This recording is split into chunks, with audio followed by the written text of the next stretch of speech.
2022년 8월 22일 월요일 하나님께서 우리에게 주시는 말씀은 레위기 27장 16절에서 34절의 말씀입니다. 오늘 본문은 하나님께 거룩하게 구별하여 드리는 것에 대한 지침을 기록하고 있습니다. 오늘 본문의 핵심은요, 28절에 있습니다. 사람이 자기에게 있는 것 가운데서 어떤 것을 주에게 바쳐 그것이 가장 거룩한 것이 되었을 때에는 사람이든 짐승이든 또한 유산으로 물려받은 가문에 속한 밭이든 그것들을 팔거나 무르거나 할 수 없다. 그것들은 이미 주에게 가장 거룩한 것으로 모두 바친 것이기 때문이다. 29절도 볼게요. 주에게 바친 사람도 다시 물을 수 없다. 그는 반드시 죽여야 한다.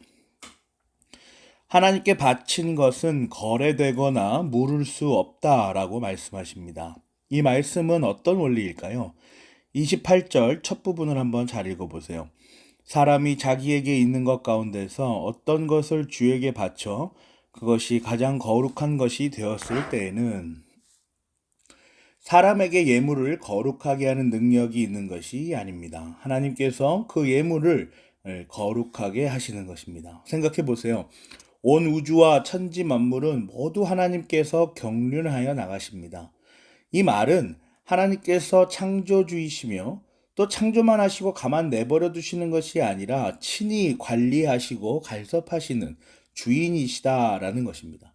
그러니 사람이 하나님께 바치는 예물도 근원적으로는 하나님의 것이다라고 말할 수 있는 것이죠. 그런데 사람이 하나님께 들고 나오는 예물을 하나님께서 하나님이 받으시기 때문에 구별하여서 그것을 거룩하게 하시는 것입니다. 그래서 그 예물은 거룩한 것이며 창조된 사람들끼리 사고팔 수 없는 그러한 상태가 된 것입니다. 오늘 본문은 지속적으로 이 원리를 교훈하여 주고 있습니다. 이 원리를 오늘날 우리에게 빗대어서 설명해 볼까요? 우리가 매주 하나님께 드리는 헌금, 이는 하나님께서 우리에게 이 땅을 살기 위하여 우리 각자에게 허락하여 주신 선물입니다. 우리에게 맡기신 것이죠. 그러므로 우리가 이를 잘 활용하여 선용할 당위가 있는 것입니다. 반드시 우리가 이 맡겨진 물질들을 잘 활용하고 바르게 사용되기를 노력하고 그렇게 추구해야 하는 것입니다. 청지기적 직분이라는 말이 이 원리로부터 나오는 것이 아니겠습니까? 하나님께서 소유하신 돈이나 예물을 우리 각자에게 맡기신 것입니다. 그리고 우리는 그것들을 구별하여 내어서 근원적인 주인이신 하나님께 올려드립니다. 구별된 그것을 하나님께서 다른 것과는 다르게 구별하여 거룩하게 하시는 것이죠. 창조주의 질서를 따른다. 창조의 원리를 묵상한다는 것은 여기까지 확장되는 겁니다. 질서 그리고 원리, 이 창조의 질서와 창조의 원리를 묵상한다는 것, 확장이 되는 것이죠.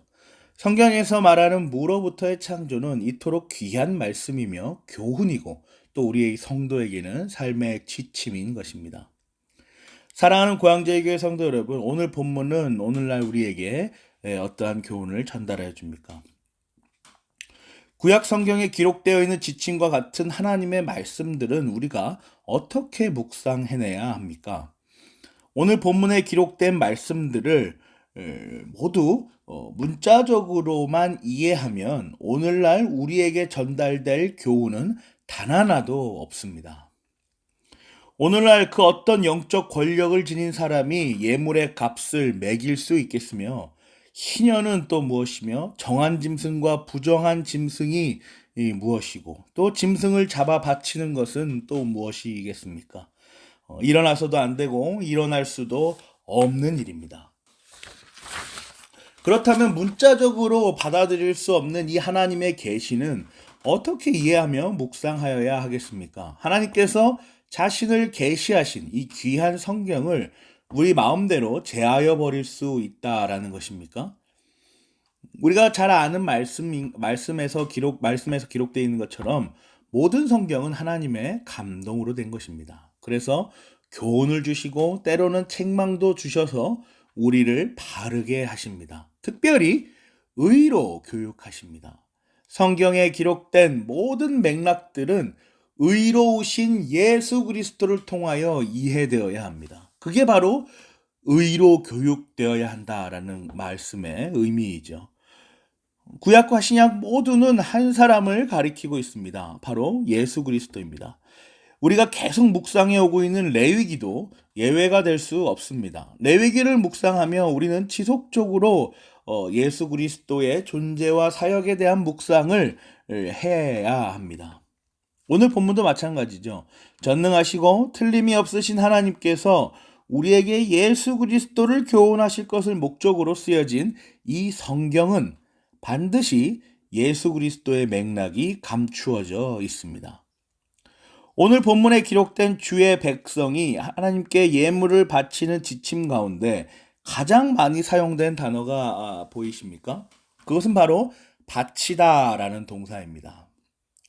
우리말로 표현하면 바치다라고 한 동사로 이렇게 기록되어 있지만 원문으로는 많은 의미가 담겨져 있습니다.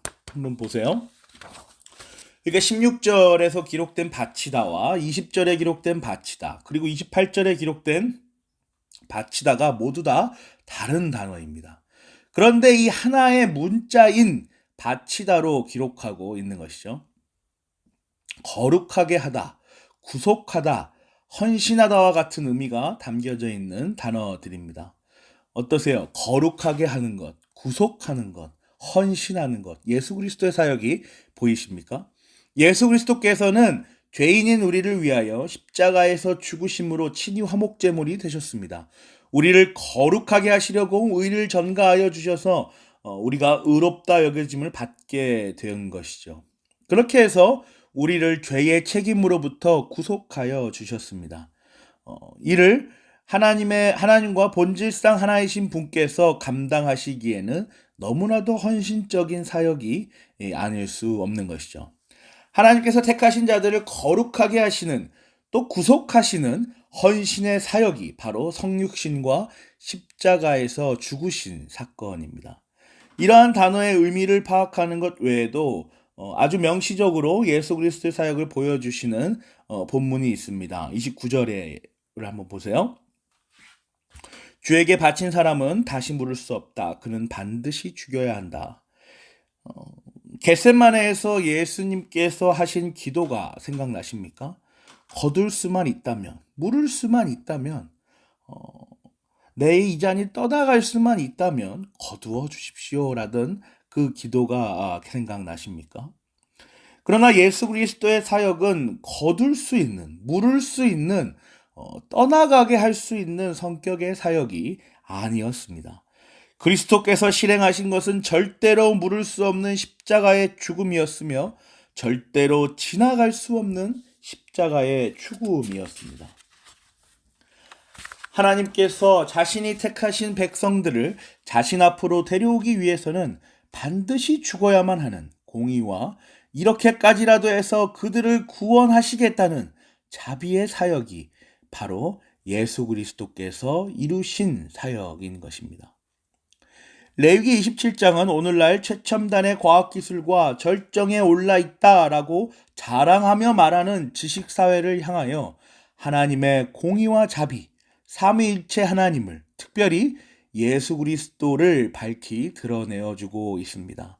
성도에게 이 예수 그리스도의 존재가, 그 사역이 밝히 드러납니다.